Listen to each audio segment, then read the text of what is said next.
Olá, então, boa tarde a todos. Meu nome é Aline, eu sou médica infectologista aqui da gerência de HIV, hepatites e doenças infecciosas crônicas. Talvez muitos de vocês a gente já se conheça, né? Eu pedi aqui para que vocês colocassem no chat quem são vocês, né? Só para a gente ter uma ideia, porque a aula de hoje é voltada, então, né, para a atenção básica, mas a gente, né, tinha um objetivo, assim, de fazer uma bem prático, assim, em relação ao manejo das hepatites virais. Inclusive falando de tratamento, né? Então, deixa eu ver aqui se a gente tem médicos conectados, né? A gente sempre sabe que tem uma certa dificuldade em que os médicos assistam, né? E se a gente não tem médico conectado, talvez não seja a parte de tratamento, talvez não seja tão útil, vamos dizer assim. Deixa eu abrir aqui.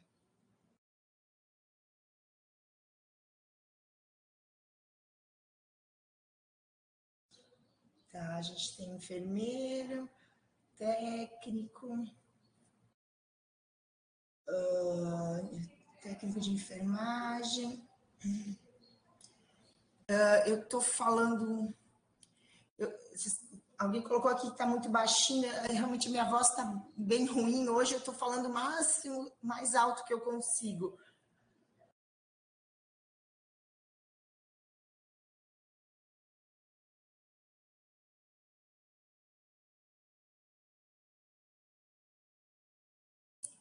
Eu acho que é mais pessoal da enfermagem, tem farmacêutico, tem técnico de enfermagem. Acho que a gente não tem médico conectado até agora. Então, essa parte de tratamento, assim, que seria mais a parte médica, eu vou falar mais rapidamente, né? Mas vocês, por favor, avisem as suas equipes, né? Os seus profissionais, que se alguém, os seus profissionais médicos, né? Que se eles tiverem interesse, enfim, quiser entrar em contato direto com a gente, né, pode ficar à vontade. A gente costuma dar esse suporte também diretamente para os serviços, né, e para os profissionais, tá? Muito bem, então vamos começar, né, a falar das hepatites virais. Aqui dentro da gerência, eu fico responsável, né, mais pela parte das hepatites, embora a gente, né, se divida, né, também no HIV e nas ISTs, né, mas eu sou, né, vamos dizer assim, se tiver alguma dúvida mais direcionada às hepatites, provavelmente ela vai chegar até mim. Tá? Tudo que eu vou falar aqui hoje, tá, foi baseado nesses documentos, tá? O Manual Técnico para Diagnóstico das Hepatites Virais, né, que são documentos do Ministério da Saúde, vocês conseguem acessar no site, né? O PCDT de hepatite B, que é um documento um pouquinho mais antigo, esse PCDT é de 2017, então ele está em vias de atualização, deve ser publicado, né, em breve, assim, a gente já tem ouvido isso do Ministério da Saúde, que em breve deve sair uma publicação. Tem algumas alterações referentes ao tratamento de hepatite B que foi atualizado por meio de nota técnica, né, e também o PCDT de hepatite C, que também nós temos algumas atualizações que saíram por meio de notas técnicas, né, mas são esses os documentos que vão basear aqui a nossa apresentação, tá? Eu lembro a vocês, imagino que vocês todos já tenham esse conhecimento, né, ou já ouviram falar disso, desse documento da Organização Mundial de Saúde, né, que elenca estratégias globais, né, para alcançar o objetivo de eliminar as hepatites virais como um problema de saúde pública até 2030. Esse documento é de 2016, né, e ele estabeleceu, então, alguns pilares, né, para a gente alcançar essa meta, né? Esses pilares, então, seria o primeiro, desenvolver ações de saúde para o diagnóstico da hepatite C na população acima de 40 anos e nos grupos prioritários, o desenvolvimento da linha de cuidado de hepatites virais e o fortalecimento da vigilância epidemiológica, né? Alguns países eles estão mais perto, né? Embora a gente ainda tenha pelo menos uns 7 anos, né, até essa meta, mas, né, falando em termos de Brasil, a gente está muito longe de conseguir alcançar essa meta. Né? Tem alguns países, e aí é que a gente destaca o Egito, né, é um país que está muito, muito perto de conseguir eliminar, né, as hepatites virais, como, especialmente hepatite C, como problema de saúde pública. Né? Então, a gente tem, de fato, muito, muito, muito trabalho pela frente. A pandemia veio atrasar, né, como em diversas outras áreas, né, a pandemia dificultou bastante, a gente vai ver alguns dados que são bem interessantes. Tá?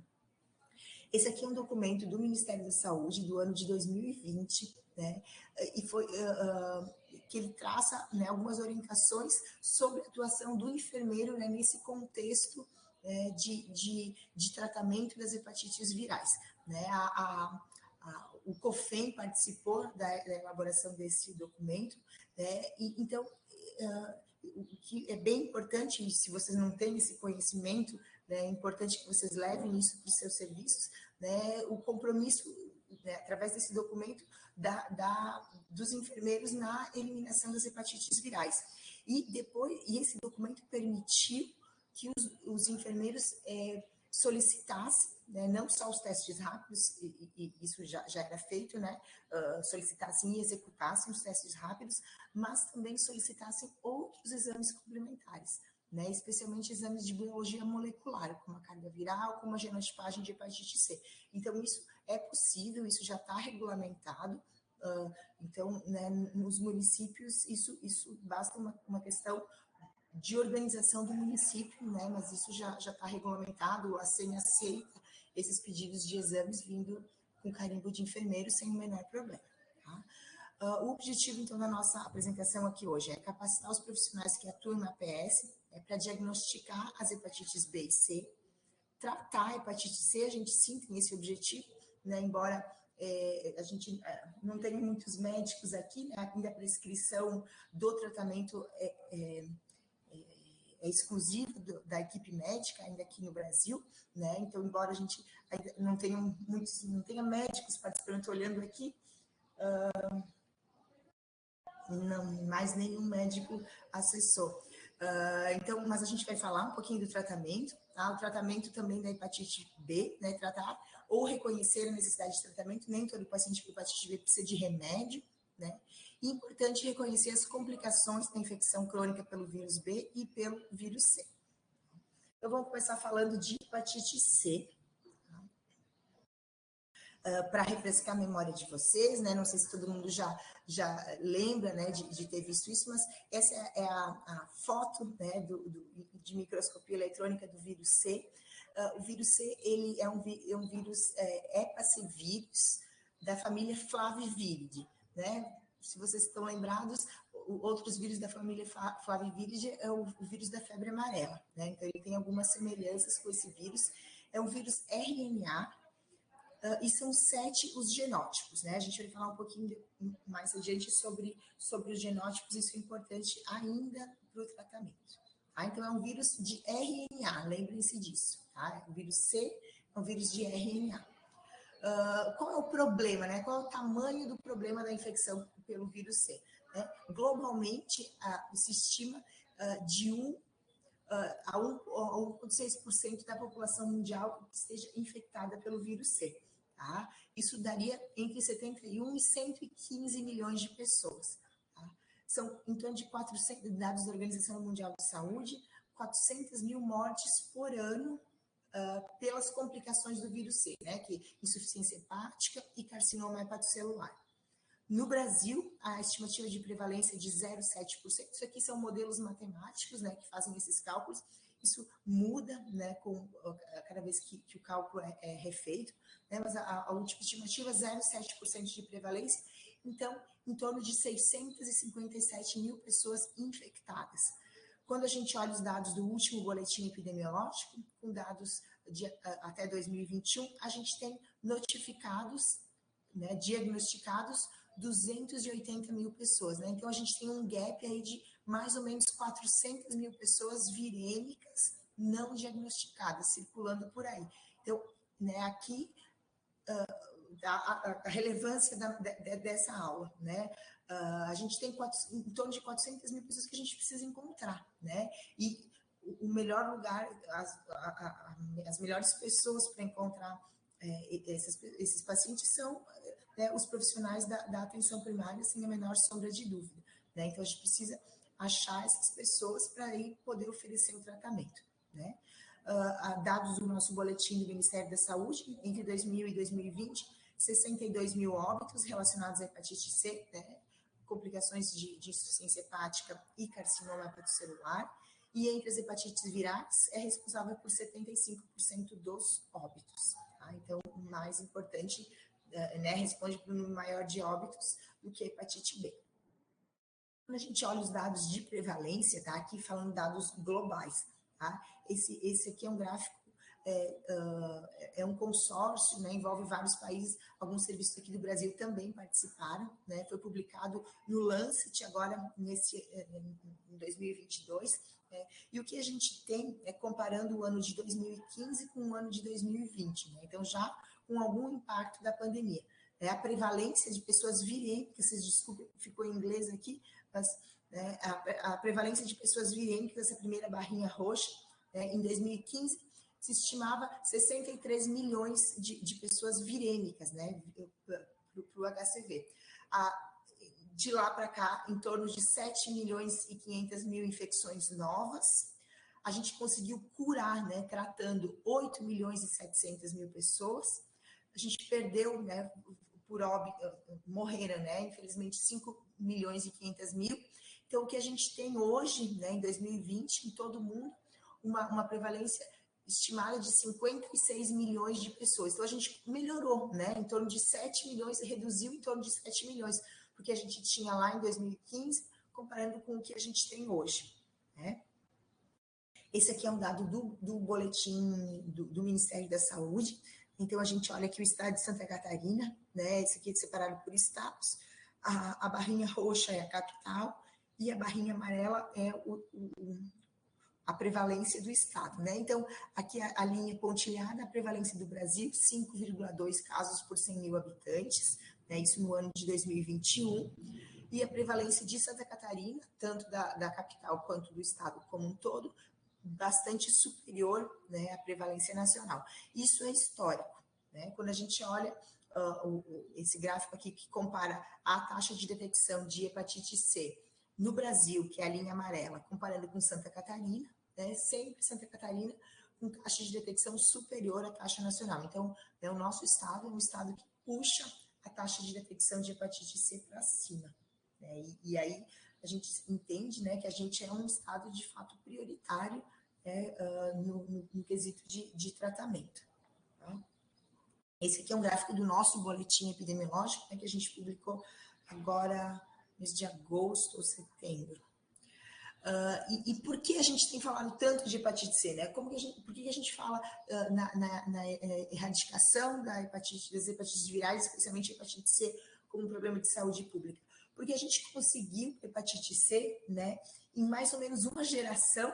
Então, o vírus da hepatite C foi descoberto ali no início dos anos 90, né, e a gente conseguiu, nesse período, né, de pouco mais de 30 anos, conhecer o vírus, entender o seu funcionamento, avaliar a sua evolução da infecção crônica e descobrir um tratamento eficaz com chances de cura acima de, né, próximo de 100%.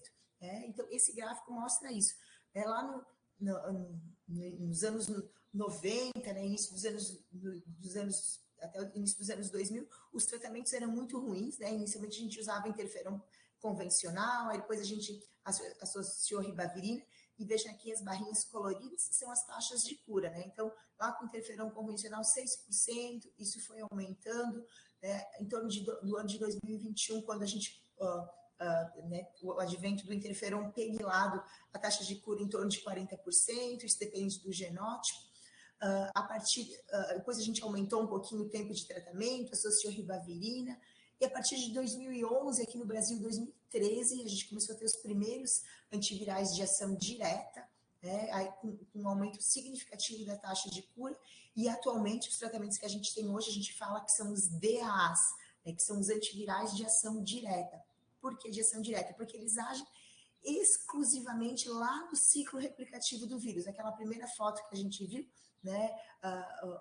O vírus ele tem proteases, ele tem integrases, né? Que são enzimas que participam da replicação. E esses medicamentos, assim como os do HIV, né? Eles agem na replicação viral, né? Lá nessas enzimas, nesses mecanismos de replicação viral. Então a gente conseguiu remédios que tem muito pouco efeito colateral, porque eles não vão agir nas células humanas, né? As células do portador do vírus só vão agir nas células do vírus. E é isso, né? Com isso a gente conseguiu drogas extremamente seguras, né? E o mais importante, com taxas de cura, né? Aqui mostrou 95%, mas com taxas de cura que se aproximam muito de 100% na grande maioria das vezes, né? Então, para o indivíduo, a gente conseguiu, né? Quando a gente tem uma pessoa sentada na nossa frente, ali no consultório, e a gente prescreve um tratamento de hepatite C, a gente tem certeza, né? Claro que se a pessoa tomar o remédio, a chance de ela curar é acima de 95%, né? E esse gráfico mostra, né, repete aquele gráfico anterior, né? Esse aumento expressivo na taxa de cura com o passar dos anos, né? Até a gente chegar nos medicamentos que a gente tem hoje.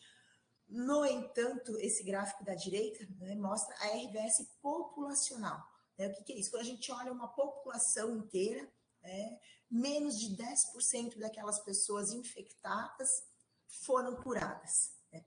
Por quê? Porque a gente fala muito do gap, né, de tratamento do HIV, né, da cascata de tratamento, a hepatite C também tem isso. Então, a gente perde muito os pacientes desde o diagnóstico até ele conseguir tomar o remédio. Então, quando a gente olha para a população, vocês viram ali, a gente conseguiu tratar em torno de 7 milhões de pessoas no mundo. Né? Isso é muito pouco. É claro que alguns países estão um pouquinho mais na frente. Né? Por quê? Porque a gente se baseia ainda no modelo de tratamento do especialista. Né? Então, o paciente é diagnosticado com hepatite viral, com hepatite C, com hepatite B, e esse paciente é encaminhado para o especialista. E talvez isso funcione muito bem para os indivíduos que cheguem no especialista, né? Só que não funciona para uma população, né? Então, aqui o papel super importante de vocês, né? Então, a gente tem que traçar outras estratégias tanto para encontrar mais os pacientes, quanto para que eles sejam tratados mais facilmente, né? E onde é o lugar mais fácil que eles podem ser tratados? Ali na atenção básica mesmo. Então, sim, a gente cada vez vem falando mais nisso, e os países que têm conseguido chegar mais perto do sucesso, né, de eliminação, são os países que envolveram a atenção básica no tratamento. Né? Então, esse é o nosso grande objetivo aqui hoje, né? Enfim, né, isso precisa ser falado sobre isso, né, e a gente tem que entender que, né, com os tratamentos que a gente tem hoje, são tratamentos muito simples, muito seguros, né, não necessariamente aquele paciente precisa ter né, precisa chegar no especialista para receber o tratamento. Né, a atenção básica pode muito bem fazer esse trabalho. Esse aqui é um dado de um estudo espanhol, só para vocês terem uma ideia. Ele mostra que as taxas de internação, né, naquele país, à esquerda, antes do advento dos antivirais de ação direta, né, e aqui à direita, após os antivirais de ação direta. Então, internação por hepatite C diminuiu naquele país. Né? Assim como mortes por cirrose causadas pelo HCV também diminuiu depois dos DAs. Né? Então, sim, esses remédios está mudando a história natural da infecção pelo vírus C. Né? Hoje a gente fala seguramente em cura, né, da infecção, só que a gente precisa encontrar os pacientes e tratar. Né? O Brasil, ele utiliza, para o diagnóstico, ele utiliza essa estratégia mais focalizada, assim. A gente não tem a recomendação de tratar, de testar indiscriminadamente toda a população, né? Talvez pelo tamanho do Brasil, alguns países já vêm com esse movimento, né? Países menores, na maioria das vezes, então, mas isso é possível que isso seja revisto aqui no Brasil, né? Se a gente não conseguir, de fato, encontrar essas pessoas com essa estratégia prioritária de testagem, talvez a gente tenha que partir de uma estratégia mais disseminada, vamos dizer assim. Né? Então, aqui no Brasil, quem está recomendado que faça o teste? Óbvio, se chegar uma pessoa para vocês lá na unidade básica que está fora, né, desses grupos aqui, e a pessoa quiser fazer o teste, ou se vocês identificarem, né, alguma situação, não tem nenhum problema de fazer o teste, né, obviamente. Mas esses grupos aqui são os grupos que a gente não pode deixar de fazer. Né? Então, o primeiro grupo que a gente chama mais atenção aqui são as pessoas com mais de 40 anos. Tá?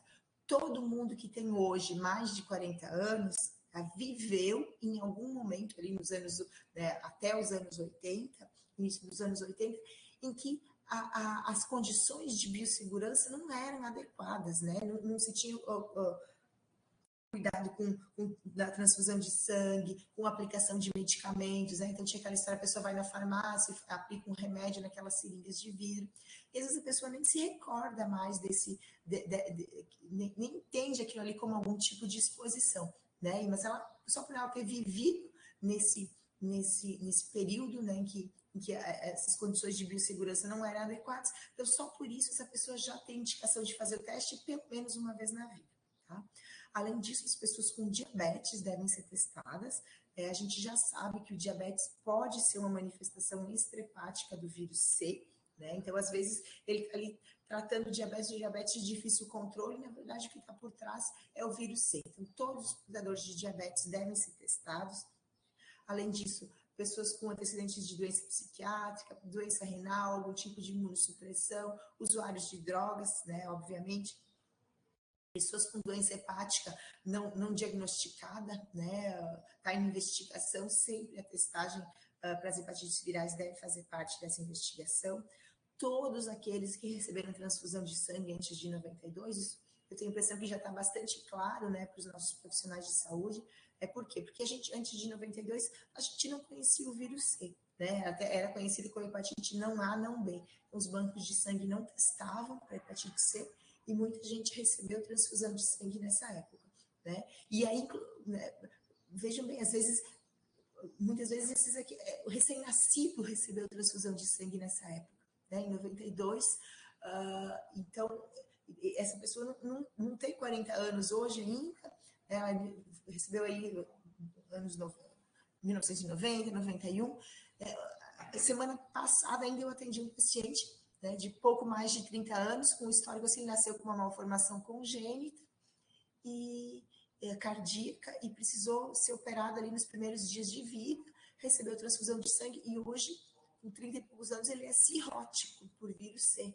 Então, não é uma pessoa que a gente pensaria em investigar, né, cirrose, uma pessoa de 30 e poucos anos, mas ele tem uma vida inteira ali de agressão pelo vírus, né? Então, sempre lembrar da transfusão. Às vezes, recebeu transfusão muito na infância, né? Às vezes a pessoa nem lembra. Tá? Além disso, quem recebeu tatuagem ou piercing, né, em ambientes que não eram, também não respeitavam a biossegurança, profissionais de saúde, né, ou pessoas, moradores do mesmo domicílio, né, que foram expostos a material biológico contaminado, pessoal da limpeza, né, dos serviços de saúde, os contactantes íntimos, né, ou parcerias sexuais das pessoas com hepatite C. A gente sabe que a via sexual não é a forma mais eficaz de transmissão da hepatite C, mas já é descrita, né, como uma forma de transmissão. Então, sim, a gente precisa testar os parceiros sexuais. Além disso, as crianças nascidas de mãe com hepatite C também, de novo, não é uma forma eficaz de transmissão, né, mas acontece, então a gente sempre tem que testar. Então, essas pessoas aqui, pelo menos uma vez na vida, devem ser testadas. E as pessoas que têm exposições recorrentes, então elas devem ser testadas com frequência, né? E aí os documentos colocam pelo menos uma vez por ano. Né? Então, pessoas que vivem com HIV, os usuários de PEP e PrEP, né? Aqui a gente, então, de novo, chama atenção para essa questão da exposição sexual, né?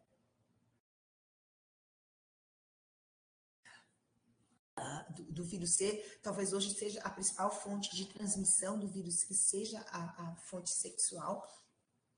Além disso, os privados de liberdade, as pessoas com múltiplos parceiros sexuais, a população trans, gays e outros HSH, os trabalhadores do sexo, usuários de droga, as pessoas que estão em regime de diálise. Então, essas pessoas aqui que têm exposições recorrentes, elas devem ser testadas com maior frequência, tá? Pelo menos uma vez ao ano. Muito bem, e como a gente faz o diagnóstico da infecção pelo vírus C? O diagnóstico da hepatite C é relativamente simples. Então, são duas etapas. A gente realiza um teste de triagem, né, que é um teste de anticorpos, que pode ser o nosso teste rápido, né, que todo mundo tem ali nas suas unidades de saúde. E vindo positivo esse teste de triagem, esse teste sorológico, a gente precisa confirmar por meio de um exame de biologia molecular. Então, são dois exames que a gente vai fazer, um teste de triagem, que é um teste sorológico, um teste confirmatório de biologia molecular. Tá? Então, o fluxograma é exatamente esse aqui. A gente coleta uma amostra de sangue, soro, plasma, né? Pode ser o teste, né? Esse teste inicial, que é o anti-HCV, então pode ser um teste rápido, pode ser um teste laboratorial, independente, tá? E aí a gente vai avaliar o resultado desse teste. Se for não reagente, então essa amostra não é reagente para hepatite C, pronto, a gente não precisa se preocupar, essa pessoa não tem hepatite C, né? Salvo algumas exceções, né, com exposição recente, né, que pode estar ali em período de janela. Para hepatite C, a janela pode ser de até 6 meses, né? Então, a gente sempre precisa avaliar isso com o paciente, né? Mas se não tiver nenhuma dessas ressalvas, então a amostra não reagente para hepatite C. Se esse resultado do teste de triagem, do teste rápido ou do teste de laboratório for reagente, então sempre a gente notifica, né? A gente não vai entrar aqui nos meandros da notificação, né? Isso o pessoal da epidemia aqui da gerência né, conversa bastante com vocês, mas a gente notifica. Um marcador já é suficiente para a gente notificar, né? A gente não vai precisar esperar a biologia molecular, a carga viral. Só com o resultado sorológico, a gente já deve, não é que pode, a gente já deve notificar só com o resultado de sorologia, tá? E aí, a partir disso, a gente vai solicitar o teste molecular, que é a carga viral. É carga viral para hepatite C ou HCV-RNA, é tudo a mesma coisa, né? Então, que é um exame de biologia molecular. Então, a gente vai solicitar esse exame de carga viral. Se for não detectável, ou seja, tinha um anticorpo, mas não encontrou o material genético do vírus aqui, né? Então, de duas uma, né? Ou foi um falso positivo aqui no anticorpo, né? Ou a pessoa de fato, né, teve o contato com o vírus em algum momento da vida, mas conseguiu eliminar, né? Eu lembro aqui para vocês que uma vez que a gente tem o contato com o vírus C, em 80% das vezes, o organismo da gente não consegue eliminar o vírus C e a infecção se torna crônica. Mas em 20% das vezes, o organismo consegue eliminar, né? Consegue eliminar, enfim, não desenvolve uma infecção crônica. Nessas pessoas, elas vão ficar com o marcador anti-HCV reagente, né? Então, o anti-HCV positivo e a carga viral não detectada, muito provavelmente, né, pode ter sido esse cenário, mas o que importa é que a pessoa não tem hepatite C, tá? Se ainda resta uma suspeita diagnóstica, a gente pode repetir esse teste depois de alguns meses também sem nenhum problema, tá? Se a amostra for detectada, ou seja, a anti-HCV reagente e carga viral detectada, ou seja, a pessoa tem viremia, tá? Não importa o valor de carga viral, se é uma carga viral alta, se é uma carga viral, né, mais baixa, não importa. Para hepatite C ter viremia, aquela pessoa é portadora do vírus C, tá? E aí isso confirma a infecção pelo HCV. A gente vê ainda, algumas vezes as pessoas têm dúvida, né? Mas só o teste rápido já é suficiente para pedir uma carga viral, né? Não tem que fazer o teste rápido, e daí um teste de laboratório para daí pedir carga viral. Esse fluxograma é bem claro nesse sentido. Teste rápido tem exatamente o mesmo valor que uma sorologia de laboratório, né? Então, não precisa fazer essas duas etapas. E o teste rápido é muito mais fácil, né, da gente conseguir ali nos nossos serviços, tá? Então, a confirmação se dá por teste rápido positivo mais carga viral detectada. Pronto, está confirmado. E a gente tem que ter em mente que todo paciente virêmico deve ser tratado com antiviral, tá? Então, hoje, o tratamento da hepatite C no Brasil está recomendado para todos os pacientes virêmicos. Isso mudou muito ao longo dos anos, né? Quando a gente tinha aqueles tratamentos lá de trás com interferon, como eram tratamentos muito ruins, uma taxa de cura muito pequena, a gente tratava só os pacientes mais graves. E depois, com o surgimento dos novos antivirais, esses de ação direta, a gente começou a tratar também os pacientes mais graves, né, porque não tinha remédio para todo mundo, então a gente priorizava quem era mais grave. Mas aqui nos últimos anos, o Ministério da Saúde coloca, né, exatamente isso, que todo paciente deve receber tratamento, independente de qualquer outra coisa, tá? Então, está indicado para todo mundo. Tá? Então, tenham isso em mente. E aí, isso é importante também, né, para a gente pensar, às vezes, se ali no serviço de vocês, não aconteceu de vocês terem diagnosticado algum paciente lá atrás, né, ele foi avaliado, aí não tinha indicação de tratar naquele momento, e esse paciente se perdeu, né? Então, esse é mais um das barras ali dessa cascata de tratamento, né, onde a gente tem perda de paciente, né? O paciente, o senhor não precisa tomar remédio agora, tá tudo bem, porque era isso que a gente falava para os pacientes, né? Volta daqui a 5 anos para a gente reavaliar. E o paciente não voltou nunca mais, e hoje ele pode ser um cirrótico.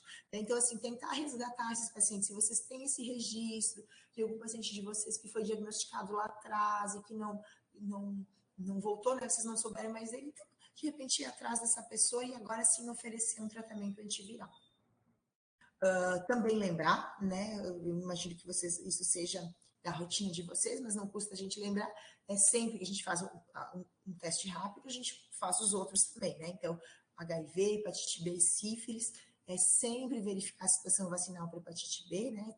Todo mundo deve receber a vacina para hepatite B, não tem restrição de idade, né? E se aquela pessoa que tem exposições frequentes, realizar o gerenciamento de risco e estratégias de redução de danos. E aí, falando na genotipagem, né? O que é a genotipagem? É um outro teste de biologia molecular que ele mostra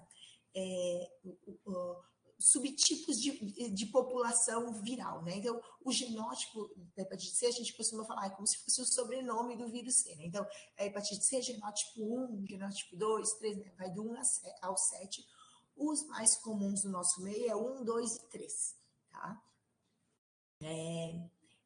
E por que isso é importante? Porque até o presente momento, a gente ainda guia o tratamento baseado em genotipagem. Tá? Isso vai mudar, eu vou falar um pouquinho mais adiante. Uma observação para a genotipagem tem que ter uma carga viral mínima de 500 unidades. Isso é muito baixinho, é difícil o paciente que tem menos de 500 unidades, mas pode acontecer de ele ser virêmico, né, com menos de 500 unidades e a gente não conseguir genotipar. Tá? Então, a gente volta aqui para o nosso fluxograma. Então, a gente vai realizar o teste de biologia molecular e o teste de genotipagem simultaneamente, tá? Isso já está estabelecido, esse fluxo.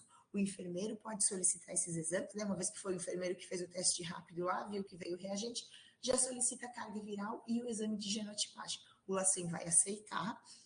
O exame de genotipagem aqui no estado, ele é encaminhado para São Paulo, né? E aí tem todo um fluxo estabelecido, eles só vão processar o exame de genotipagem se a carga viral vier detectada, né? Então, o laboratório isso está bem certinho. Então, vocês vão pedir carga viral e genotipagem, tá? Por enquanto, isso ainda está acontecendo, tá? O Ministério da Saúde, agora, no começo desse ano, ele publicou esse ofício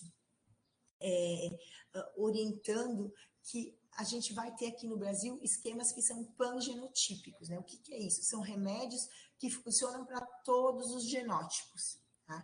Então, a gente poderia pular essa etapa da genotipagem, né? Isso é bastante importante, é um exame a menos que precisa ser feito, né? Muitas vezes é uma ida a menos no serviço de saúde, né? Uma chance a menos de perder o paciente. Então, só que o que acontece? A gente tem alguns estados que já acabou o estoque de drogas não pangenotípicas, né? Então, já começou por esse ofício em prática. Aqui em Santa Catarina, a gente ainda está com um estoque que deve durar pouco tempo, tá? Segundo informações da DIAF, assim, talvez algumas semanas ainda, né? E aí, assim que acabar esses estoques, né, dos medicamentos que não são pangenotípicos, então sim, a gente vai poder eliminar a etapa de realização de genotipagem para os nossos pacientes, tá? Mas ainda, né, a gente vai informar vocês quando de fato acabar esse estoque, né, e a gente não precisar mais pedir genotipagem. Mas, né, enquanto isso, então, a gente vai, né, diagnosticou o paciente com hepatite C, pediu, né, genotipagem e a carga viral, né, a carga viral para confirmar. Esse paciente precisa ser avaliado clinicamente, né? A gente tem que ver quem é esse paciente, né? Porque a gente precisa identificar as principais complicações da infecção pelo vírus C, né? Que é uma doença hepática avançada ou cirrose, né? Então, assim, se chega como esse paciente aqui da foto de baixo, né? Com uma ascite importante, circulação colateral, ou então o paciente que dá entrada no pronto-socorro com um sangramento de varizes esofágicas, fácil, né? Muito provavelmente é um paciente cirrótico mesmo, né? Às vezes não é tão evidente assim, né? A gente precisa buscar isso na anamnese e no exame físico do paciente. Então, esse paciente obrigatoriamente precisa passar, né, além da consulta de enfermagem, precisa passar por uma consulta médica, né, para avaliar. Então, presença de circulação colateral já é um sinal de hipertensão portal, né, o fígado com bordos irregulares, a presença de esplenomegalia, ascite, icterícia, varizes de esôfago, todos são sinais de que o paciente já tem uma doença hepática avançada. Tá? Infelizmente, gente, em torno de 30%, eu não trouxe esse slide para vocês, mas é um dado aqui do Brasil, tá? O pessoal de São Paulo que fez publicou esse trabalho agora recentemente, em torno de 38% dos pacientes que chegaram para eles, né, e não era um serviço de atenção terciária, tá? Era um serviço de atenção secundária, né? Então, onde chegam pacientes mais simples, vamos dizer assim. Quase 40% dos pacientes já chegaram cirróticos, né? Então, assim, a gente ainda está fazendo diagnóstico muito tardiamente, né? A gente está falhando nisso de fato. A gente precisa lembrar das manifestações extrahepáticas do vírus C, né? O que é isso? Né? Nunca ouvi falar disso, né? O que é a manifestação extrahepática? O vírus C é um vírus de característica predominantemente hepatotrópica, né? Então, ele vai causar doença no fígado, isso a gente sabe. Só que a gente tem estudado nos últimos anos, e a literatura tem nos mostrado cada vez mais que também o vírus C pode causar doença em outros sítios. Tá? E aí aqui a gente chama atenção de novo para o diabetes tipo 2, né? Então, às vezes a pessoa é diagnosticada com diabetes ali depois de 40 anos de vida, né? Isso pode ser uma manifestação extrahepática do vírus C. Tá? Outras condições assim, um pouquinho mais características, né? A crioglobulinemia. Fez um diagnóstico de crioglobulinemia, obrigatoriamente a gente tem que testar para hepatite C, né? Alguns tipos de linfoma, porfiria, né, que faz essas lesões bolhosas no corpo, né, especialmente em extremidades, algumas doenças da tireoide, síndrome de Sjögren, né? Então, assim, uma série de outras doenças que podem ter por trás o vírus C, né? Então, a gente precisa sim investigar e precisa ficar atento a isso. Eu acho que para vocês, na atenção básica, né, se vocês conseguirem testar para hepatite C todos os pacientes diabéticos, né, isso vai ser bem legal. E, obviamente, a gente precisa fazer uma avaliação laboratorial extra, né, vamos dizer assim. Então, pediu lá, isso pode ser simultâneo, né? Vocês fizeram o diagnóstico, fez lá a testagem, veio o anti-HCV reagente, pediu carga viral e genotipagem, já passa por essa avaliação inicial, né? Anamnese, o exame físico mais detalhado, e essa avaliação laboratorial mínima, né? Eu diria, com hemograma, transaminases, creatinina, e ultrassom de abdômen, sempre que possível. A gente sabe da realidade dos serviços, né? Nem sempre é fácil, é rápido a gente conseguir um ultrassom, né? Mas é sempre importante a gente pedir, que ele vai ajudar a gente, ainda mais para aquele paciente que não tem, a gente não percebe nada de diferente no exame físico, né? O ultrassom vai ajudar a identificar a alteração ali na ecotextura do fígado, né, que já faz a gente pensar numa doença hepática mais avançada. Né, mas o hemograma, a transaminase e creatina, eu imagino que não seja tão difícil de conseguir ali na maioria dos serviços. Tá? E né, outro parâmetro que é super importante a gente ter, né, para o paciente que é recém-diagnosticado é o estadiamento da fibrose hepática. Né? Então, aqui nessa fotinha, né, a gente tem os extremos, então o fígado saudável, né, o fígado com alguma fibrose. Não sei se vocês têm essa linha temporal, assim. Né? Eu vou falar para vocês, né, se for... talvez isso seja muito básico assim para vocês, mas talvez ajude para algumas pessoas. Então, assim, entre um fígado saudável e um fígado com cirrose ou com câncer, isso não aconteceu de um dia para o outro, né? O que é a fibrose? Né? A fibrose são cicatrizes. Então, aquela pessoa, ela tem alguma coisa que está causando cicatriz. E a cicatriz vem de onde? Vem da inflamação, né? Então, inflama, quando a gente tem algum machucadinho, algum cortezinho, né? Então, fica ali, inflamou, teve um processo inflamatório, cicatrizou e fica ali o risquinho, né? A cicatriz.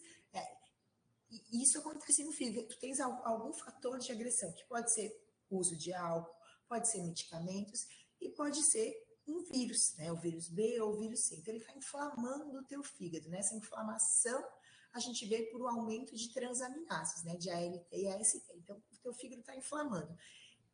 E ele cicatriza, mas ele continua sendo agredido. Então, inflama e cicatriza. E partezinhas ficam inflamadas. E outras partes têm a cicatrização. Então, esse processo, ao longo do tempo de formar essas traves de fibrose, isso ao longo dos anos e das décadas, né, inflama, cicatriza, chega no estágio de cirrose. A cirrose é quando todo o fígado já está cheio de cicatrizes, normalmente ele fica diminuído de tamanho, né, e esse fígado cheio de cicatriz, ele tem, né, uma distorção ali da sua arquitetura. É mais fácil de fazer um câncer, né, então é um fígado já doente. E aí, para desenvolver um câncer, é muito mais fácil, né? Então, dificilmente a gente vai ver câncer de fígado em paciente com fígado saudável, né? Há exceções, mas não é a regra, tá? Então, e essa linha do tempo aqui, isso aqui são décadas, né? A gente fala, então, uma pessoa entre adquirir vírus C e desenvolver cirrose é em torno de 30 anos, 35 anos, tá? Então, esse meu paciente que eu citei anteriormente, né, ele tem 35, 38 anos, foi transfundido lá logo após o nascimento, e hoje ele é cirrótico. Então, passou esses anos todos com essa inflamação e cicatrização. Né? E aí, hoje, a gente descobre ele, né, cirrótico, às vezes com alguma complicação da cirrose. Mas a gente não quer descobrir o paciente só quando ele for cirrótico. Né? A gente tem que descobrir o paciente ainda quando ele tem um fígado saudável, né? Ou quando ele tem algum estágio inicial de fibrose, né? Por quê? Porque a gente vai poder dar uma qualidade de vida muito melhor para o paciente, né? Se a gente, claro, todo mundo vai ter benefício do tratamento, né? Mesmo o paciente com câncer, mas o prognóstico é muito melhor se a gente trata, né, um fígado saudável, um fígado com fibrose leve, né? Se a gente elimina o vírus, né? Se a pessoa com uma fibrose leve, a gente elimina o vírus e ela vai ter uma vida normal, né? Uma pessoa com cirrose, não necessariamente, né? Dependendo do estadiamento ali da cirrose, né? Se já for uma cirrose descompensada, talvez esse paciente ainda vai precisar de um transplante de fígado, mesmo tendo curado a hepatite C. E como a gente estadia a fibrose, né? Por muito, muito tempo, a gente tinha como padrão ouro a biópsia de fígado, né? Ainda talvez seja um dos melhores exames, né? Qual o grande problema da biópsia de fígado? Não é fácil da gente conseguir. A gente, ainda mais assim, falando em atenção primária, né, em serviços que estão fora de grandes centros ou de hospitais, não é fácil, tá? A gente sabe que não é fácil, né? Não tem a referência, o paciente vai, a gente encaminha e não consegue ir. Então, nem sempre, na maioria das vezes, vamos dizer, a gente não consegue fazer a biópsia hepática. Recentemente, a gente teve o surgimento da elastografia.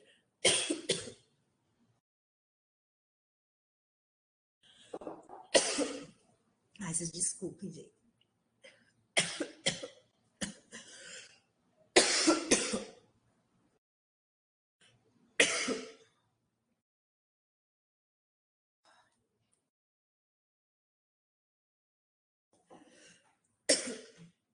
Desculpa, tá ruim hoje. Meu Deus.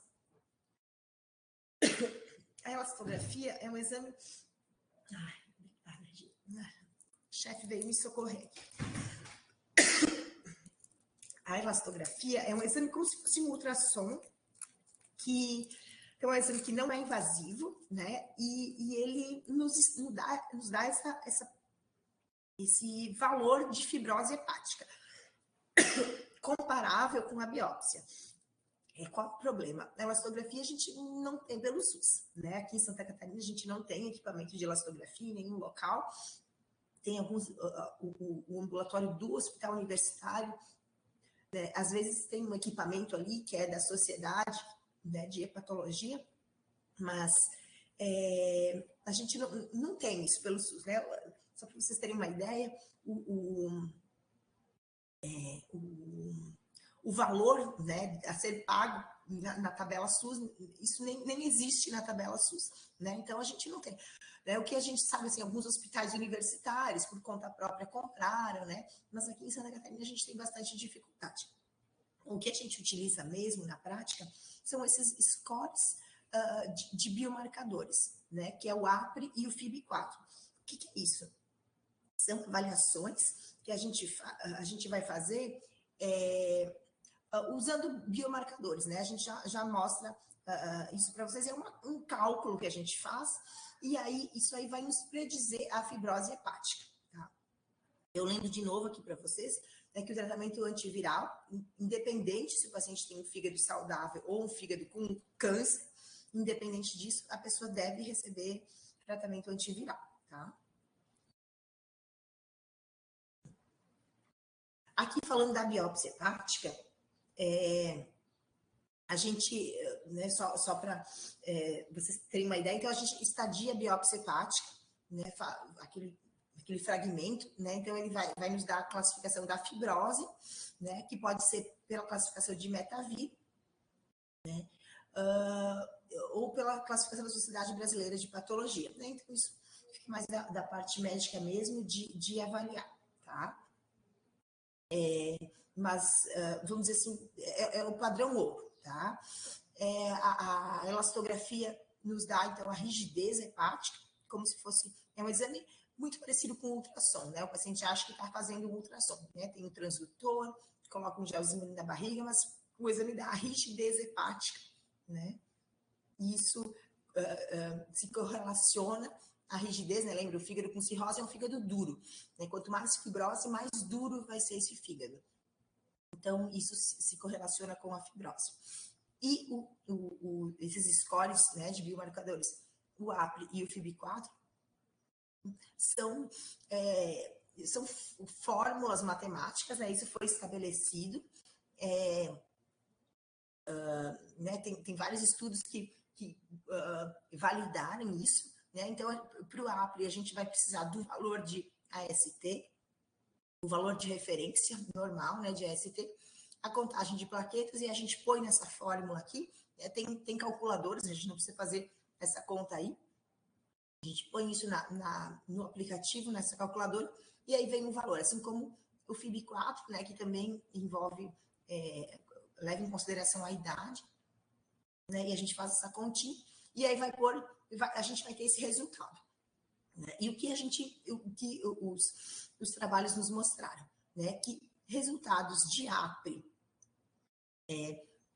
deixa eu voltar aqui, resultado de APRE abaixo de 0,5, o paciente tem baixa probabilidade de ter uma fibrose mais avançada, fibrose moderada ou avançada, quer dizer, F2, F3 ou F4, tá? O APRE abaixo de 1, ele tem baixa probabilidade de ser cirrótico, tá? A gente usa isso, né? A gente vai pedir aqueles exames iniciais lá para o paciente, né? E aí a gente vai fazer esse cálculo. Se o APRE veio menor do que 1, isso é bom, esse paciente provavelmente não é cirrótico. Então, mais um indício, né, de que esse paciente tem uma doença leve e que quanto antes a gente tratar, melhor para ele, tá? E assim também como o FIB4, né? Tem os valores de referência aí, normalmente abaixo de 3,25 é aquele paciente mais grave, né? Maior chance de ter F3 ou F4, né? Então é simples de fazer essas continhas, né? E aí tenha em mente para o APRE o valor de 1. Abaixo de 1, esse paciente bem tranquilo, né? E pode ser tratado na atenção básica. Tá? Aí voltando aqui para o nosso fluxograma, né? Então o paciente, a gente confirmou a infecção, né? Com carga viral, fez a genotipagem indicada, então a gente vai avaliar esse paciente para tratar, né? Todo mundo que tem infecção confirmada deve receber tratamento. Aí a gente vai fazer o cálculo do APRE, tá? APRE abaixo de 1, um APRE que foi entre 1 e 2, ou um APRE maior do que 2. Independente do APRE, todos têm que receber terapia antiviral, tá? O que vai mudar é que os pacientes com APRE acima de 1, talvez esses pacientes precisem sim de uma avaliação um pouquinho mais detalhada, talvez precisem ser encaminhados para o especialista, né, para serem monitorados, outros exames, fazer endoscopia, né, fazer uma avaliação da função hepática mais completa, porque esses pacientes têm uma chance maior de serem cirróticos. Agora, o paciente com APRE inferior a 1, esse paciente pode muito bem, muito facilmente, ser tratado ali na atenção básica, né, e ser manejado ali mesmo, tá? Mas isso não impede também, gente, né, de atenção básica já iniciar um APRE 1,5, né? Já pede esses outros exames, mas já pode começar a tratar, né? Isso não impede que a atenção básica trate até que o paciente chegue no especialista, mas aí provavelmente vai ter que ter uma visão um pouquinho diferente. Em relação ao paciente que tem cirrose, né? Então, o paciente tem um APRE acima de 2, então muito provavelmente esse paciente é cirrótico, né? A gente precisa avaliar esses outros critérios, né? Que é a classificação de Child. A classificação de Child, ela vai,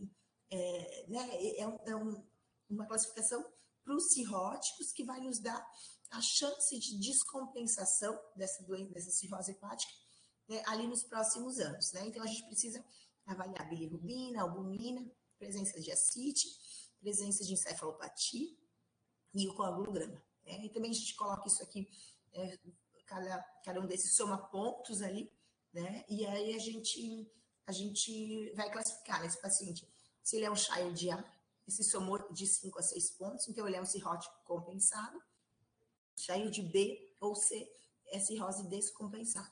Certamente os pacientes cirróticos descompensados, eles precisam ser encaminhados não só para o especialista, mas para um ambulatório em que possa ser listado para transplante hepático, né? Então, aqui no estado a gente tem no HU, a gente tem o serviço de referência do Hospital Celso Ramos, tem em Blumenau também, né, o serviço de referência. Então, a gente, cirrose descompensada, precisa necessariamente ter esse olhar né, desse especialista mais apurado, tá?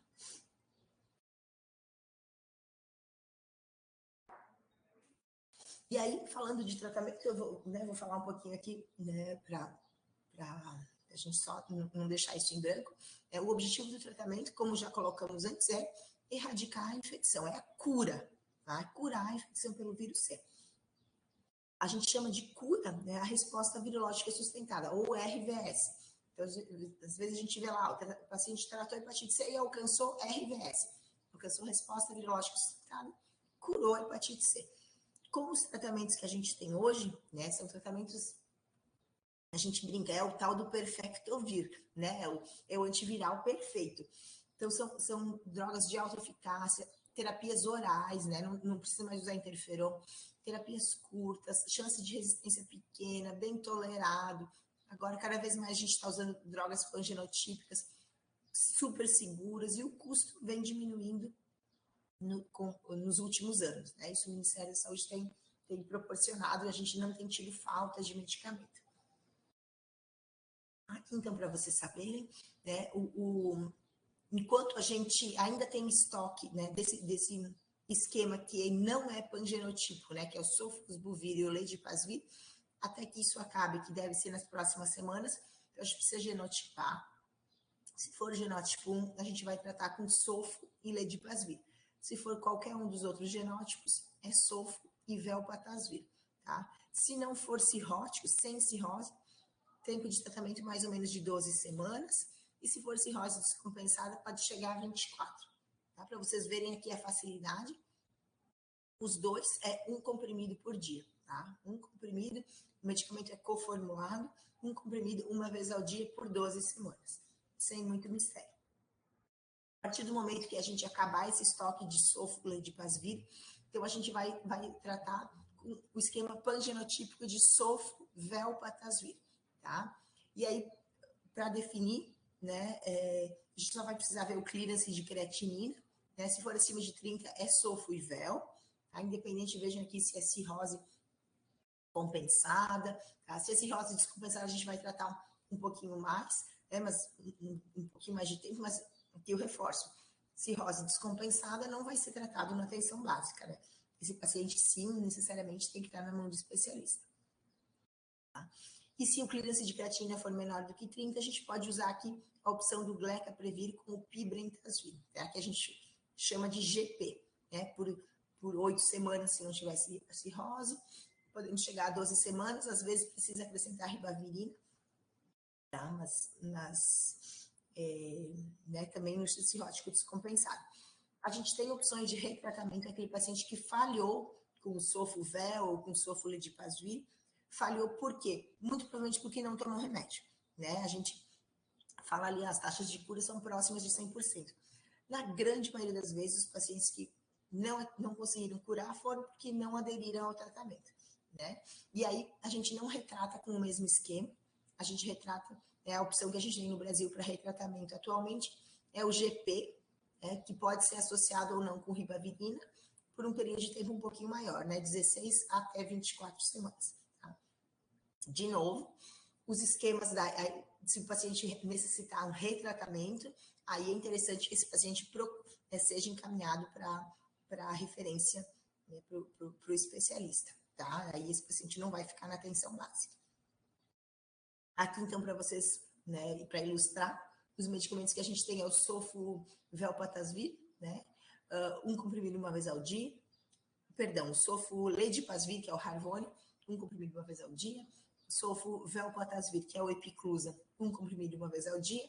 E o glecaprevir pibrentasvir, que é uma virete, são 3 comprimidos uma vez ao dia. Sempre lembrar, né, antes de prescrever tratamento para hepatite C, avaliar a interação medicamentosa. Existem esses aplicativos. A Universidade de Liverpool, né, a gente consegue baixar no celular, é bem tranquilo, é de graça. E a gente vai pôr ali o remédio que o paciente já usa para o coração, para pressão, para o anticonvulsivante, para o HIV, e o remédio, né, que a gente pretende prescrever para hepatite C, e aí ele vai dizer se isso é possível utilizar ou não. Eu adianto para vocês que é bem tranquilo, tá? Os eventos, as interações medicamentosas são poucas, né? Aqui eu destaquei algumas mais importantes, né? Então, via de regra, os anticonvulsivantes, carbamazepina, fenibarbital, fenitoína, eles dão interação, então se o paciente faz uso, a gente precisa conversar ali com quem prescreveu isso, né, para avaliar a necessidade de trocar pelo período em que vai tratar a hepatite C, né? E para o GP, a gente destaca aqui os inibidores de protease para o HIV, né? O darunavir, o lopinavir e os outros também, os não análogos, né? Como o efavirenz. Isso pode dar interação, então a gente às vezes tem que trocar o esquema do HIV, né? Mas de novo, esse paciente ele vai estar na mão do especialista, né? Não é na atenção básica que vai precisar manejar esse paciente. Então a gente prescreveu o tratamento para o paciente, né? Por aquele período aí recomendado, para a grande maioria das vezes 12 semanas. Ele tomou as 12 semanas de remédio e a gente vai avaliar ele entre 12 e 24 semanas após o fim do tratamento, tá? E aí, nesse período aqui, sem medicação, ele pode ter uma recidiva viral. Não é nada comum, né? Mas se acontecer, vai acontecer nesse período. Se esse resultado de carga viral for não detectada, né? Então a gente diz que esse paciente alcançou a RVS, curou a hepatite C, tá ótimo, segue a vida. Se o resultado for detectado, então não deu certo esse tratamento, né? E aí aqui, necessariamente, a gente precisa encaminhar ele para atenção, referência secundária, né? Para considerar as opções de retratamento, tá? Mas, de novo, isso aqui vai ser a exceção, né? 95% dos pacientes, eles alcançam a cura. E o que fazer com esse paciente depois que ele alcançou a RVS? É necessário que ele fique acompanhando? Tá? Então, se o paciente tem fibrose entre F0 e F2, né? Então, um APRE abaixo de 1, esse paciente pode receber alta tranquilamente. Pacientes com fibrose mais avançada, né? F3, ou cirróticos, esses pacientes, desculpa, mesmo curando hepatite C, eles continuam com a sua doença estrutural hepática, né? Então, eles continuam com cirrose, continuam com varizes de esôfago, e por conta disso, eles têm que ter eles têm risco de desenvolver hepatocarcinoma. Então, esses pacientes F3, F4, eles não podem receber alta, eles ficam ligados aos nossos ambulatórios, fazendo rastreamento de hepatocarcinoma, que o protocolo recomenda que seja feito com ultrassom de abdômen e alfa-fetoproteína semestral, pelo menos ultrassom semestral, tá? Para todos os pacientes, né, independente se a gente vai dar alta ou não, sempre eu tenho que orientar sobre a reinfecção, né? A gente pode pegar hepatite C de novo, não é porque teve uma vez que garante imunidade definitiva, né? Pelo contrário. Então, e o que a gente tem visto hoje, né, a principal forma de reinfecção por via sexual, né? Manter a abstinência ao álcool, controle de peso, né, distúrbios metabólicos. A gente sabe que essas doenças metabólicas podem levar a acúmulo de gordura no fígado, né, e isso pode levar à progressão da fibrose, mesmo que ele não tenha mais o vírus C, né? Então, esse paciente a gente tem que monitorar. E era isso de hepatite C. A gente vai para hepatite B, eu acho que a gente pode deixar para fazer as perguntas todas no final, tá? Se vocês tiverem alguma coisa, se quiserem ir colocando aqui no chat, eu estou olhando. E daí no final a gente responde tudo junto, tá? Vamos seguir para hepatite B. Hepatite B é um pouquinho mais sucinto. Vocês já devem estar cansados, né? Mas a hepatite B é um pouquinho mais rapidinho. Então, o vírus B, né? Então, vamos falar um pouquinho. Diferente do vírus C, é um vírus do gênero Hepa-DNA viridae. E diferente do vírus C, é um vírus de DNA, né? Então, vocês lembram? O vírus C é um vírus de RNA, o vírus B é um vírus de DNA.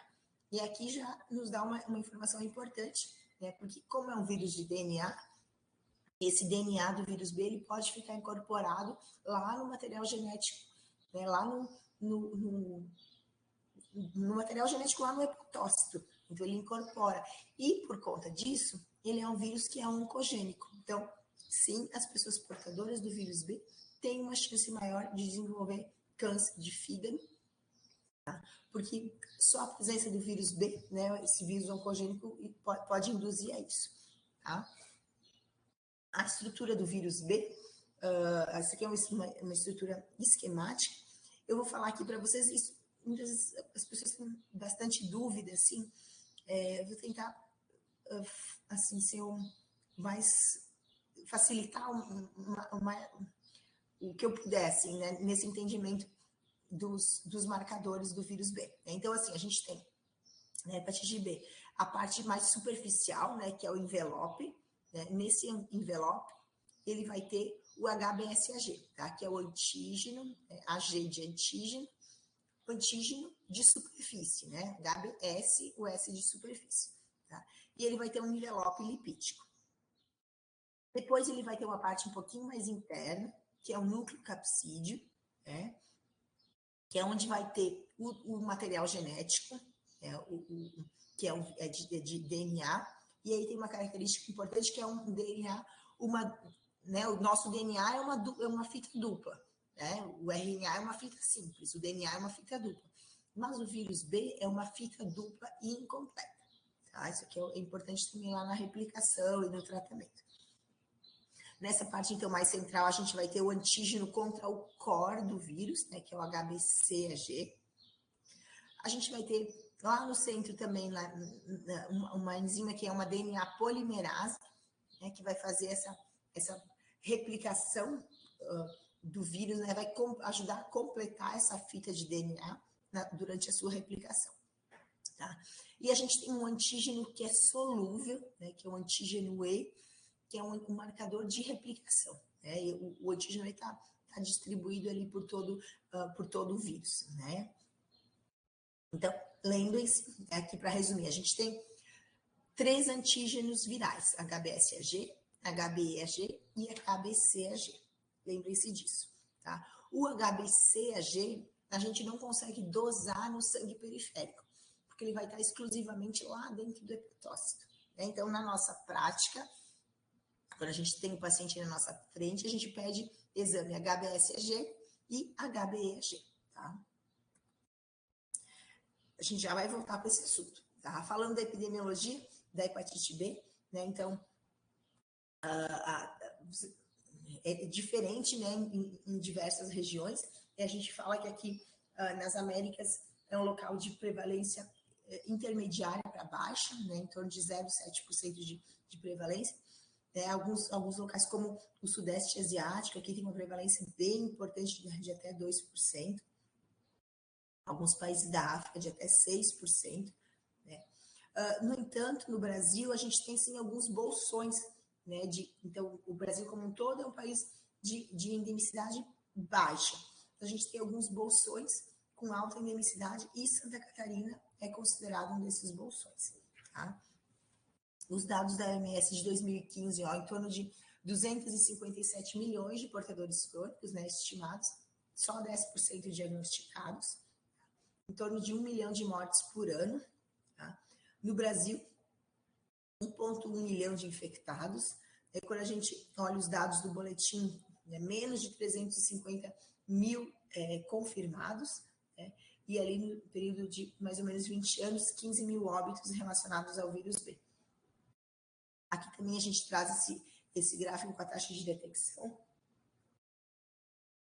Né? Então, vejam vocês, aqui em pontilhadinho, a taxa de detecção do Brasil, no ano de 2021, e Santa Catarina, né, taxa de detecção bem superior à taxa nacional, né, e especialmente a taxa do estado, né, quando comparada à taxa da capital. Tá?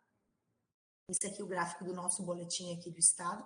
Então, também para hepatite B, historicamente, nossas taxas de detecção são superiores às taxas de detecção do Brasil. Então, a gente fala que o estado de Santa Catarina é um bolsão, né, especialmente na região oeste, extremo oeste, ali a região de Xanxerê, oeste, extremo oeste, né, são os locais com as maiores taxas de detecção. Né? Então, isso merece bastante atenção também da nossa parte. Em relação à transmissão da hepatite B, só para refrescar a memória, certamente você sabe, relação sexual desprotegida, transmissão vertical, né? E a transmissão vertical explica muito dessa alta taxa de infecção aqui nas regiões do oeste, extremo oeste do estado, né? A gente tem muita hepatite B por transmissão vertical. Muitas vezes essa transmissão, né, aconteceu há 20, 30 anos, 40 anos, e a pessoa é diagnosticada agora. Né? Então, não quer dizer que a transmissão aconteceu agora, embora sim a gente tenha falhas também no pré-natal, né? E ali no acompanhamento dessas crianças. Mas às vezes a gente identifica a pessoa agora, ela já é um adulto, mas aí quando vai investigar a família, tem outras pessoas com hepatite B. Tá? Além disso, solução de continuidade, parenteral, né? E também transfusão de sangue e hemoderivados. Aqui, só para vocês terem uma ideia, né? Diferente da hepatite C, né, que a maioria dos pacientes que têm o contato com o vírus vão cronificar, para a hepatite B, essa chance de cronificação tem mais a ver com o momento da vida em que a pessoa teve contato. Então, se ela teve o contato ali intraútero no período neonatal, a chance de cronificação é em torno de 90%. Tá? Por outro lado, se a pessoa vai ter o contato só na vida adulta, ali por transmissão sexual, a chance de cronificação é inferior a 5%. Então, a hepatite B tem essa dinâmica que é um pouquinho diferente. Então, por isso é tão importante, assim, a gente ter esse cuidado com o pré-natal, né, na realização dos exames do pré-natal, a realização do exame na mãe, né, instituir as medidas de prevenção para a mãe, que a gente vai falar mais à frente, tá? E a hepatite B, então, também um pouquinho diferente da hepatite C, quando a chance de progressão, ela é praticamente, em 100% dos pacientes que têm hepatite C vão ter progressão da fibrose, né? É difícil aquele paciente cronicamente infectado pelo vírus C que a fibrose fique estabilizada, né? Não é a regra. Na hepatite B, não, tá? Muitos dos pacientes que evoluem para infecção crônica, né, em torno de 30% só vão desenvolver cirrose, né? 4 a 6% vão desenvolver carcinoma hepatocelular. Por quê? Porque na hepatite B, muitas vezes a pessoa é portadora crônica, mas não tem replicação. Tá? E se não tem replicação, não vai ter agressão na hepatocelular. Tá? O que é importante também que vocês entendam a diferença. Tá? Agora a gente volta lá para os marcadores. É importante que vocês saibam avaliar esses marcadores. Então, a gente tem os antígenos virais, tá? A gente já falou anteriormente, HBsAg, HBeAg ou HBC e HBcAg, né? Os 3 antígenos virais. Para cada antígeno do vírus, o nosso sistema imunológico vai produzir um anticorpo. Então, contra o antígeno S, a gente vai produzir anti-HBs. Contra o antígeno E, a gente vai produzir anti-HBe. E contra o antígeno C, a gente vai produzir anti-HBc, tá? Tem isso acontece, tá? Para cada antígeno, a gente produz um anticorpo. Para o anti-HBc, a gente lembra que existem 2 frações, tá? A fração IgM e a fração IgG, tá? O teste rápido, né? O teste de hepatite B que a gente faz lá, que a gente faz na nossa unidade é o quê? É um teste de antígeno, tá? Então, mais uma diferença para hepatite C, né? O teste rápido de hepatite C é um teste de anticorpo. Então, ele é um teste de triagem. O teste de hepatite B é um teste de antígeno. Então, não é um teste de triagem. Se esse teste mostrou que o indivíduo tem um antígeno do vírus B, quer dizer que ele é portador do vírus B. A gente não vai precisar fazer outros exames para confirmar o diagnóstico. A gente vai fazer outros exames para complementar, né? Mas a confirmação se dá com o teste rápido positivo, tá? E aqui a gente tem o padrão sonológico da infecção, né? O que acontece com esses marcadores quando a gente tem contato com o vírus. Né? Então, primeiro, a pessoa teve o contato. Aqui vamos deixar um pouquinho de lado a transmissão vertical. Nós vamos pensar no... Mas poderia ser também, né? A pessoa que teve contato ali no intraútero, né? Então, aquela pessoa teve uma relação sexual desprotegida e aí teve contato com o vírus B. Então, o primeiro marcador que vai aparecer é o HBsAg, né? Ele aparece ali em até 4 semanas depois do contato. Tá? E, na sequência, também vai aparecer o HBeAg, tá? Nesse momento, a pessoa vai começar a ter sintomas, né? Da infecção aguda, dor de barriga, vômito, pode ficar ictérica, né? E aí, na progressão desses sintomas, né? Então, quando a gente tem uma infecção aguda que cura, né? Que não cronifica, lembra? Se é uma transmissão sexual, em torno de 5% só das vezes vai cronificar, né? Então, começa a ter uma queda no título de HBsAg, isso em até 6 meses, e a partir do momento que caiu, vai ter a produção do anti-HBs. Veja que eles não coexistem, ou tem um antígeno, ou tem um anticorpo, tá? Outro marcador que apareceu, que é o anti-HBc na fração IgG, então esse fica para sempre. Tá? E a fração IgM, que é o marcador agudo, né? Esse aumenta ali por algumas semanas, e em mais ou menos 6 meses cai essa titulação. Né? Então, uma pessoa que teve contato com o vírus B e eliminou o vírus, né, ele vai ter esses dois marcadores, anti-HBS e anti-HBC IgG positivos. O anti-HBE também vai se formar depois, né, mas esse não é o exame que a gente usa para triagem.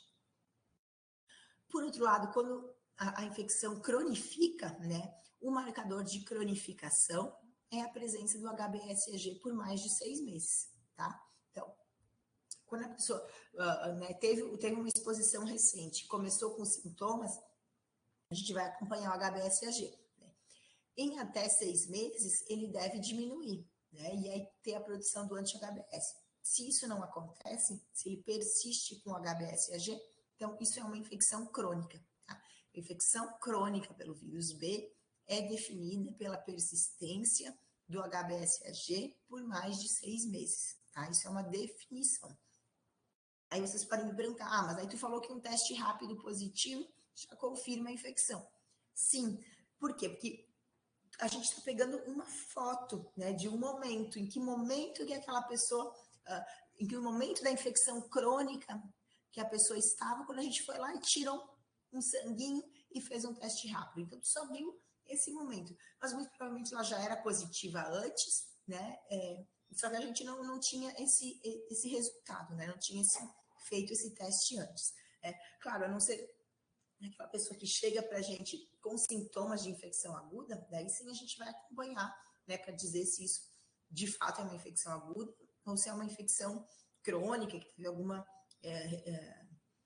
reativação, ou se de fato vai clarear, né? Mas, às vezes, hepatite B é um pouquinho difícil de entender isso, assim. Tu tá, mas eu vi o paciente agora, mas como que eu posso dizer que ele já é crônico se eu não acompanhei 6 meses? Muito provavelmente ele é crônico, né? Que só não teve o tempo de acompanhar, tá?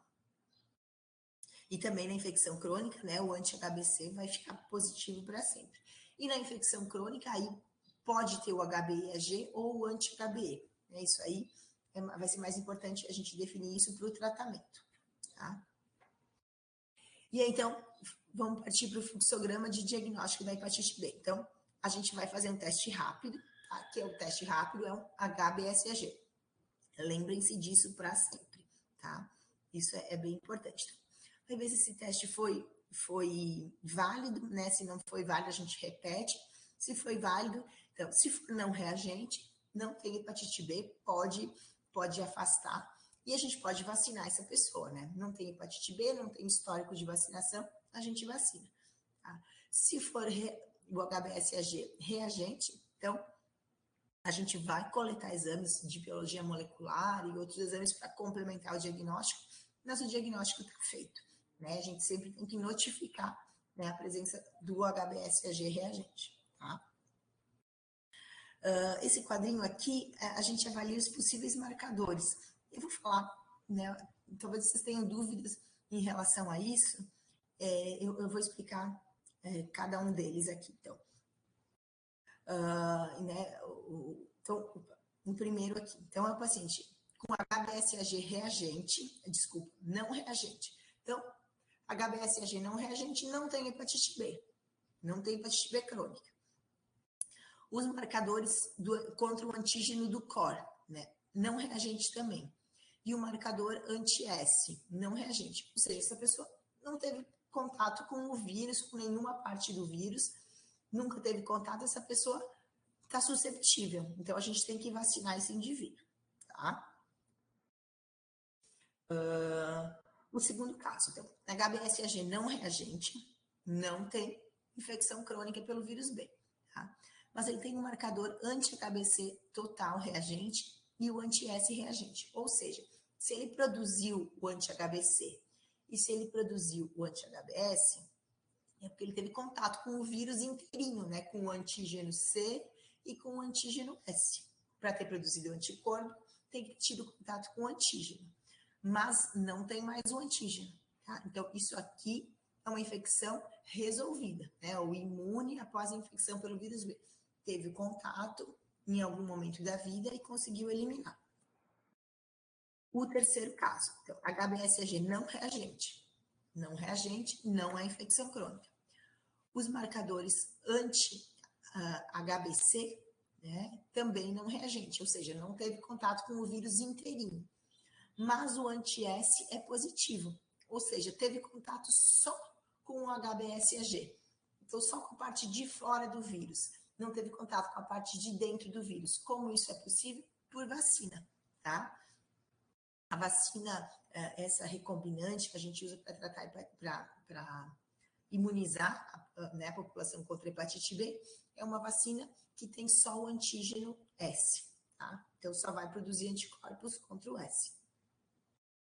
O outro caso aqui, então, o HBsAg é reagente, o anti-HBC, tanto a fração IgM quanto o total são reagentes, tá? E o anti-S é não reagente, ou seja, é uma infecção, né, ativa, muito provavelmente recente, porque a fração IgM é positiva, né, então menos de 6 meses, então pode ser uma infecção aguda pelo vírus B. A gente vai acompanhando, se em 6 meses ele não perder o HBsAg, então confirma uma infecção crônica, tá? Se perder, então é uma infecção aguda que resolveu. E o último caso aqui, o HBsAg reagente, então é portador, o IgM não reagente, né, o HBC IgM não reagente, anti-HBC total reagente, ou seja, teve contato com a partezinha central do vírus, e tem o vírus, o antígeno de superfície, então o vírus está aí, e não produziu anti-S. Então, esse aqui é o padrão clássico de infecção crônica pelo vírus B, tá? Percebam que para a gente definir infecção, a gente precisa só desses marcadores, HBsAg, anti-HBS e anti-HBC, né? O HBeAg e o anti-HBe a gente vai usar para definir tratamento, tá? Mas não para definir infecção. Esse aqui é só... eu queria que vocês entendessem daqui, que a infecção crônica pelo vírus B, ela é dinâmica, né? Então a pessoa pode passar períodos da sua vida, isso aqui é a vida do indivíduo, né? Ao nascimento, 20 anos, 40, 60 anos. Então, ela pode passar por períodos em que a carga viral é muito alta, pode ter replicação oscilante, né? Replica mais, replica menos. Quando replica, vai ter progressão da fibrose. Depois pode evoluir para períodos de latência, a gente pode dizer, né? Quando não tem replicação, pode reativar, né? E assim como as enzimas. Normalmente, quando tem replicação, vai ter alteração de enzimas, né? E vai ter progressão da fibrose. Então, o que vocês precisam entender? Que a gente vai estar, né? Vocês diagnosticaram uma pessoa com hepatite B lá no posto de saúde. Ela pode estar em qualquer momento da infecção, né? Em qualquer... A fotografia que vocês vão estar vendo pode ser em qualquer um desses momentos aqui, né? Então, a gente vai ter que descobrir que momento que o paciente está para indicar ou não o tratamento, tá? Então, né, uma mensagem aqui, nem todos os portadores de hepatite B precisam receber remédio, tá? Em algumas situações, quando não tem replicação, então não precisa de medicamento, tá? E é assim que a gente vai avaliar a replicação, tá? Opa, desculpa. Para ver se tem replicação, a gente avalia a carga viral e o HBeAg. E se tem lesão hepatocelular, né? Se tem agressão, então a gente avalia a fibrose, que pode ser com biópsia, pode ser com elastografia, pode ser com APRE também, e a gente avalia as transaminases, tá? Qual é o objetivo do tratamento antiviral, né? Então, o objetivo do tratamento antiviral para hepatite B é aumentar a sobrevida e a qualidade de vida do paciente pela prevenção e progressão da doença hepática e desenvolvimento de hepatocarcinoma, tá? Além disso, prevenir a transmissão vertical, prevenir reativação e prevenir as manifestações extrahepáticas. Vejam vocês que a gente não falou em nenhum momento de cura, né? Porque a gente não consegue curar o vírus B. O vírus B, com os remédios que a gente tem hoje, né? Ele é um vírus DNA, ele fica lá incorporado no hepatócito. Então, a gente não consegue curar. Então, a gente fala em controle, tá? Além disso, pacientes com doença mais grave, né, com cirrose, com hepatocarcinoma, a gente previne reativação, previne descompensação, tá? O objetivo do tratamento, né, aqui vamos falar muito brevemente, seria a perda sustentada do HBsAg, né, com ou sem o soroconversão para o anti-S, embora isso não seja comum de acontecer, né? Em torno de 1% dos pacientes só a gente consegue que tem infecção crônica, a gente consegue fazer com que ele perca o HBsAg. E aí os desfechos alternativos, né, o que a gente vai avaliar, resposta virológica, que é o controle da viremia, a resposta imunológica, que é a soroconversão, né, a presença desses anticorpos, e a resposta bioquímica, que é a normalização de enzimas, tá? Aqui a gente não vai se deter, quando indicar ou não o tratamento, acho que isso aí é mais para a equipe médica, tá? De novo, eu reforço aqui para vocês, se algum médico da equipe de vocês quiser entrar em contato com a gente para discutir algum caso, né, se tem indicação ou não de tratamento, a gente está sempre à disposição aqui, tá? A gente pode... Vou falar aqui um pouquinho das opções terapêuticas, tá? O que a gente tem hoje para tratar hepatite B é o interferon pegilato, aquele que a gente não usa mais para tratar hepatite C, entecavir, tenofovir e o tenofovir alafenamida, tá? Que são esses aqui são medicamentos via oral e o interferon é subcutâneo, tá? Então, a depender do perfil de paciente, da presença do antígeno E, da carga viral, então a gente vai indicar um medicamento ou outro. Né? Isso né, o paciente tem que ser avaliado a cada, né, enfim, avaliações individualizadas. Tá? O tenofovir alafenamida, né, que é o TAF, a gente tem há pouco tempo aqui no Brasil, na verdade faz uns 2 ou 3 meses que ele está disponível no SUS. Tem alguns critérios de indicação também, não é para todos os pacientes, tá? Isso está escrito nas notas técnicas do Ministério da Saúde, também a gente não vai se deter isso aqui, tá? Eu chamo atenção aqui para as gestantes, tá? É importante a gente ter essa visão, isso é uma recomendação recente, né? Gestante, dependendo da situação, tem indicação de tomar remédio para prevenção da transmissão vertical, né? A gente sabe muito bem que os bebês, filhos de mães HBsAg reagentes têm indicação de receber vacina e imunoglobulina, mas dependendo da carga viral materna, a gente tem indicação da antiviral, né, que é o tenofovir, a partir de 24 a 28 semanas entre 24 e 28 semanas de gestação. Então, se vocês fazem o diagnóstico lá numa gestante com hepatite B, é importante, sim, logo solicitar a carga viral, né, para avaliar se tem indicação de terapia antiviral ainda durante a gestação. Né? Isso é um conceito um pouquinho novo. Né? Antigamente, a gente não dava remédio para as gestantes, né? Só fazia vacina e imunoglobulina nas crianças. E aqui uma questão um pouquinho mais prática, que aí vale para as duas hepatites. Eu não sei se vocês têm esse conhecimento, né, aonde buscar esses formulários, tá? Essa papelada toda, onde a gente pede exame de biologia molecular. Esse é o formulário da carga viral de hepatite B, tá? Da carga viral de hepatite C. É um formulário muito, muito parecido com o de solicitação de carga viral de HIV, se vocês, né, já tiverem acesso. Esse é o formulário da genotipagem de hepatite C, tá? E aí a gente vai pôr aqui se ele está fazendo a genotipagem junto com a primeira carga viral, então a gente sinaliza ali, e aí o laboratório espera para processar a genotipagem só depois do resultado de carga viral, tá? Esses formulários, eles estão disponíveis no site do Ministério da Saúde, e a gente deixou disponíveis também no site da DIV, tá? Vocês encontram ali. E como prescrever os medicamentos, então existe o ciclomhepatites, né, que é um sistema muito parecido com o Ciclone do HIV, né, esse aqui é o endereço, ciclomhepatites.aids.gov.br. Aí tem os formulários, ali vocês imprimem esses formulários, né, tem essa versão digitável, né. Esse aqui também são formulários muito parecidos com o de tratamento de HIV.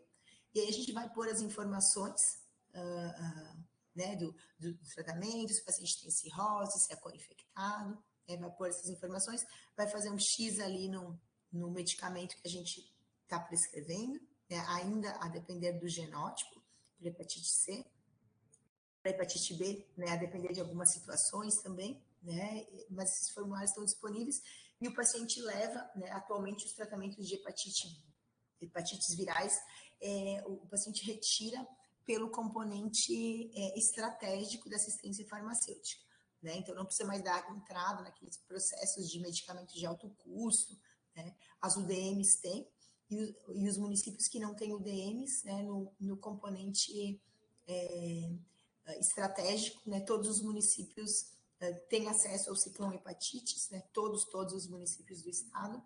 Então, é só, né, e o remédio tá ali, né, a não ser municípios muito pequenininhos, né, o que a DIAF organizou, né, que não ia ficar com estoque ali no município, porque a prescrição é mais rara, né, então, isso está nas regionais, e em poucos dias o medicamento está na mão dos pacientes, tá? Então, isso tudo para a gente diminuir aquelas etapas ali entre o diagnóstico e o tratamento, né, para que os nossos pacientes consigam ser encontrados e ter um acesso mais facilitado ao tratamento.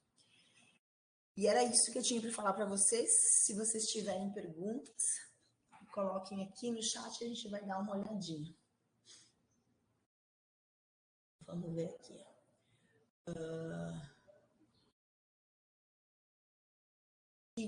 De Joaçaba. Acabamos de receber questionamento de solicitação de substituir entecavir por lamivudina, mas não está no PCDT. Isso, tá? A lamivudina, ela não deve mais ser usada como tratamento, tá?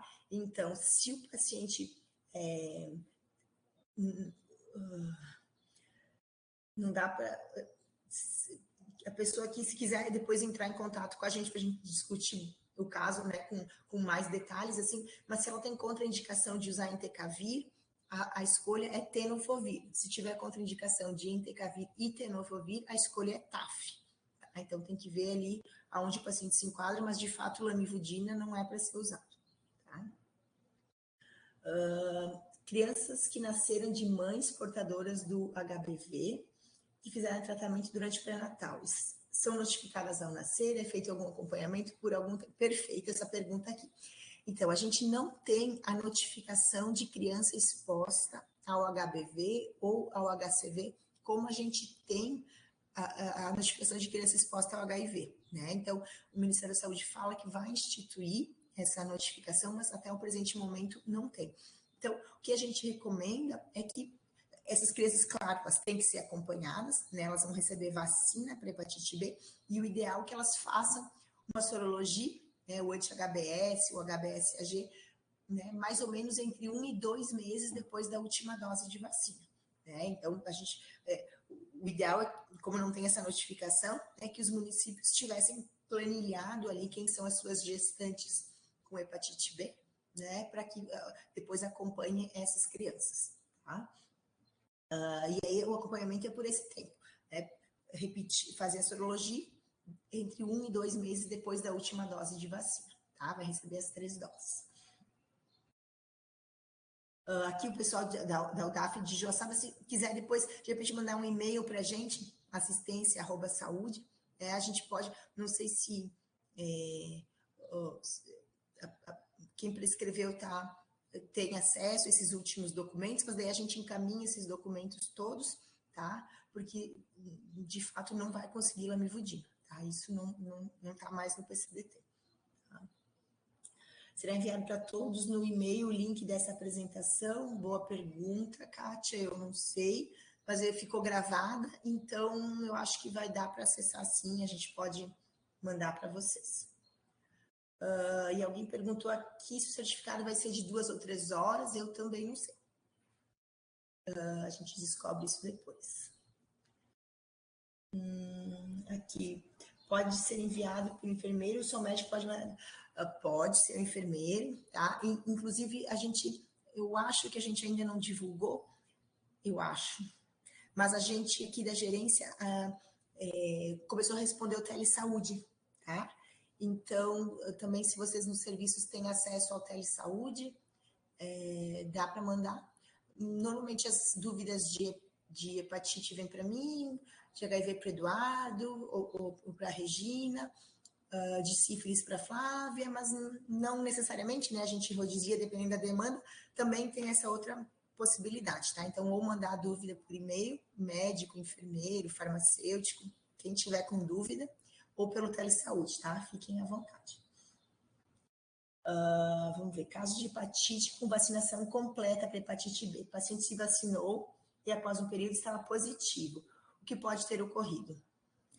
Muito provavelmente ele já era positivo antes de vacinar, né? Porque a gente não testa, não existe essa recomendação de testar antes de fazer a vacina, né? A pessoa chega lá no posto, não recebeu vacina para hepatite B, vacina, né? Só que a gente vai falhar em alguns casos, porque a gente vai estar vacinando pessoas já portadoras, né, do vírus B. Porque a taxa de proteção da vacina é em torno de 95%, né? Então, assim, a chance de ela ter se infectado depois das 3 doses é pequena, né? Enfim, pode acontecer, pode ser uma falha vacinal também, né? Mas ainda mais aqui no nosso meio, né, onde a hepatite B é super prevalente, se eu tivesse que apostar, eu diria que ela já era portadora crônica antes de ter sido vacinada. Tá? Casos assim sendo relatados pelos municípios que estão acessando a qual informação. Priscila, tu fala casos de pessoas vacinadas que depois diagnosticam com hepatite B, é isso?